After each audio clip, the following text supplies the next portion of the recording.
The book of 2 Samuel, chapter 3. Now there was a long war between the house of Saul and the house of David. But David grew stronger and stronger, and the house of Saul grew weaker and weaker. Sons were born to David in Hebron. His firstborn was Amnon by Ahinoam the Jezreelitess. His second, Chileab by Abigail, the widow of Nabal the Carmelite. The third, Absalom, the son of Maacah, the daughter of Talmai, king of Geshur. The fourth, Adonijah, the son of Haggith. The fifth, Shephatiah, the son of Abital. And the sixth, Ithream, by David's wife Eglah. These were born to David in Hebron. Now it was so, while there was war between the house of Saul and the house of David, that Abner was strengthening his hold on the house of Saul. And Saul had a concubine, whose name was Rizpah, the daughter of Aiah. So Ishbosheth said to Abner, "Why have you gone in to my father's concubine?" Then Abner became very angry at the words of Ishbosheth, and said, "Am I a dog's head that belongs to Judah? Today I show loyalty to the house of Saul your father, to his brothers, and to his friends, and have not delivered you into the hand of David. And you charge me today with a fault concerning this woman? May God do so to Abner, and more also, if I do not for David, as the Lord has sworn to him, to transfer the kingdom from the house of Saul, and set up the throne of David over Israel, and over Judah, from Dan to Beersheba." And he could not answer Abner another word, because he feared him. Then Abner sent messengers on his behalf to David, saying, "Whose is the land?" Saying also, "Make your covenant with me, and indeed my hand shall be with you to bring all Israel to you." And David said, "Good, I will make a covenant with you. But one thing I require of you. You shall not see my face unless you first bring Michal, Saul's daughter, when you come to see my face." So David sent messengers to Ishbosheth, Saul's son, saying, "Give me my wife Michal, whom I betrothed to myself for 100 foreskins of the Philistines." And Ishbosheth sent and took her from her husband, from Paltiel, the son of Laish. Then her husband went along with her to Bahurim, weeping behind her. So Abner said to him, "Go, return." And he returned. Now Abner had communicated with the elders of Israel, saying, "In time past you were seeking for David to be king over you. Now then, do it. For the Lord has spoken of David, saying, By the hand of my servant David I will save my people Israel from the hand of the Philistines, and the hand of all their enemies." And Abner also spoke in the hearing of Benjamin. Then Abner also went to speak in the hearing of David in Hebron, all that seemed good to Israel, and the whole house of Benjamin. So Abner and 20 men with him came to David at Hebron. And David made a feast for Abner and the men who were with him. Then Abner said to David, "I will arise and go and gather all Israel to my lord the king, that they may make a covenant with you, and that you may reign over all that your heart desires." So David sent Abner away, and he went in peace. At that moment the servants of David and Joab came from a raid, and brought much spoil with them. But Abner was not with David in Hebron, for he had sent him away, and he had gone in peace. When Joab and all the troops that were with him had come, they told Joab, saying, "Abner the son of Ner came to the king, and he sent him away, and he is gone in peace." Then Joab came to the king and said, "What have you done? Look, Abner came to you. Why is it that you sent him away, and he has already gone? Surely you realize that Abner the son of Ner came to deceive you, to know your going out and your coming in, and to know all that you were doing." And when Joab had gone from David's presence, he sent messengers after Abner, who brought him back from the well of Sirah. But David did not know it. Now when Abner had returned to Hebron, Joab took him aside in the gate to speak with him privately, and there stabbed him in the stomach, so that he died for the blood of Asahel his brother. Afterward, when David heard it, he said, My kingdom and I are guiltless before the Lord forever of the blood of Abner the son of Ner. Let it rest on the head of Joab and on all his father's house, and let there never fail to be in the house of Joab one who has a discharge or is a leper, who leans on a staff or falls by the sword, or who lacks bread. So Joab and Abishai his brother killed Abner, because he had killed their brother Asahel at Gibeon in the battle. Then David said to Joab and to all the people who were with him, Tear your clothes, gird yourselves with sackcloth, and mourn for Abner. And King David followed the coffin. So they buried Abner in Hebron, and the king lifted up his voice and wept at the grave of Abner, and all the people wept.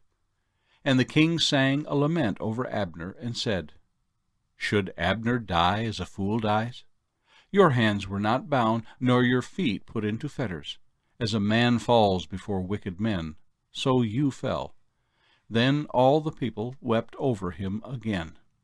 And when all the people came to persuade David to eat food while it was still day, David took an oath, saying, God do so to me, and more also, if I taste bread or anything else till the sun goes down. Now all the people took note of it, and it pleased them, since whatever the king did pleased all the people. For all the people and all Israel understood that day that it had not been the king's intent to kill Abner the son of Ner. Then the king said to his servants, Do you not know that a prince and a great man has fallen this day in Israel? And I am weak today, though anointed king, and these men, the sons of Zeruiah, are too harsh for me. The Lord shall repay the evildoer according to his wickedness. The book of 2 Samuel, chapter 4. When Saul's son heard that Abner had died in Hebron, he lost heart, and all Israel was troubled. Now Saul's son had 2 men who were captains of troops. The name of one was Baanah, and the name of the other Rechab, the sons of Rimmon the Beerothite, of the children of Benjamin. For Beeroth also was a part of Benjamin, because the Beerothites fled to Gittaim, and had been sojourners there until this day. Jonathan, Saul's son, had a son who was lame in his feet. He was 5 years old when the news about Saul and Jonathan came from Jezreel, and his nurse took him up and fled. And it happened, as she made haste to flee, that he fell and became lame. His name was Mephibosheth. Then the sons of Rimmon the Beerothite, Rechab and Baanah, set out, and came at about the heat of the day to the house of Ishbosheth, who was lying on his bed at noon. And they came there, all the way into the house, as though to get wheat, and they stabbed him in the stomach. Then Rechab and Baanah his brother escaped. For when they came into the house, he was lying on his bed in his bedroom. Then they struck him and killed him, beheaded him, and took his head, and were all night escaping through the plain. And they brought the head of Ishbosheth to David at Hebron, and said to the king, Here is the head of Ishbosheth, the son of Saul your enemy, who sought your life. And the Lord has avenged my lord the king this day of Saul and his descendants.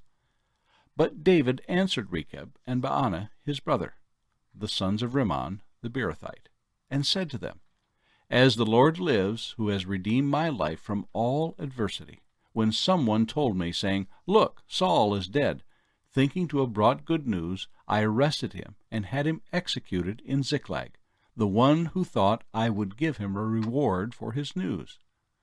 How much more when wicked men have killed a righteous person in his own house on his bed? Therefore shall I not now require his blood at your hand, and remove you from the earth? So David commanded his young men, and they executed them, cut off their hands and feet, and hanged them by the pool in Hebron. But they took the head of Ishbosheth, and buried it in the tomb of Abner in Hebron. Paul's second letter to the Corinthians, chapter 9. Now concerning the ministering to the saints, it is superfluous for me to write to you. For I know your willingness, about which I boast of you to the Macedonians, that Achaia was ready a year ago, and your zeal has stirred up the majority. Yet I have sent the brethren, lest our boasting of you should be in vain in this respect, that, as I said, you may be ready, lest if some Macedonians come with me and find you unprepared, we, not to mention you, should be ashamed of this confident boasting. Therefore I thought it necessary to exhort the brethren to go to you ahead of time, and prepare your generous gift beforehand, which you had previously promised, that it may be ready as a matter of generosity, and not as a grudging obligation. But this I say, he who sows sparingly will also reap sparingly, and he who sows bountifully will also reap bountifully. So let each one give as he purposes in his heart, not grudgingly, or of necessity, for God loves a cheerful giver. And God is able to make all grace abound toward you, that you, always having all sufficiency in all things, may have an abundance for every good work. As it is written, He has dispersed abroad, He has given to the poor, His righteousness endures forever. Now may He who supplies seed to the sower, and bread for food, supply and multiply the seed you have sown, and increase the fruits of your righteousness, while you are enriched in everything for all liberality, which causes thanksgiving through us to God. For the administration of this service not only supplies the needs of the saints, but also is abounding through many thanksgivings to God, while, through the proof of this ministry, they glorify God for the obedience of your confession to the gospel of Christ, and for your liberal sharing with them and all men, and by their prayer for you who long for you because of the exceeding grace of God in you. Thanks be to God for His indescribable gift. The Book of Proverbs, chapter 7. My son, keep my words, and treasure my commands within you. Keep my commandments and live, and my laws as the apple of your eye. Bind them on your fingers, write them on the tablet of your heart. Say to wisdom, You are my sister, and call understanding your nearest kin, that they may keep you from the immoral woman, from the seductress who flatters with her words. For at the window of my house I looked through my lattice, and I saw among the simple, I perceived among the youths, a young man devoid of understanding, passing along the street near her corner, and he took the path to her house. In the twilight, in the evening, in the black and dark night. And there a woman met him, with the attire of a harlot and a crafty heart. She was loud and rebellious, her feet would not stay at home. At times she was outside, at times in the open square, lurking at every corner. So she caught him and kissed him. With an impudent face she said to him, I have peace offerings with me. Today I have paid my vows. So I came out to meet you, diligently to seek your face, and I have found you. I have spread my bed with tapestry, colored coverings of Egyptian linen. I have perfumed my bed with myrrh, aloes, and cinnamon. Come, let us take our fill of love until morning. Let us delight ourselves with love. For my husband is not at home. He has gone on a long journey. He has taken a bag of money with him, and will come home on the appointed day. With her enticing speech she caused him to yield. With her flattering lips she seduced him. Immediately he went after her, as an ox goes to the slaughter, or as a fool to the correction of the stocks, till an arrow struck his liver. As a bird hastens to the snare, he did not know it would cost his life. Now, therefore, listen to me, my children. Pay attention to the words of my mouth. Do not let your heart turn aside to her ways. Do not stray into her paths. For she has cast down many wounded, and all who were slain by her were strong men. Her house is the way to hell, descending to the chambers of death.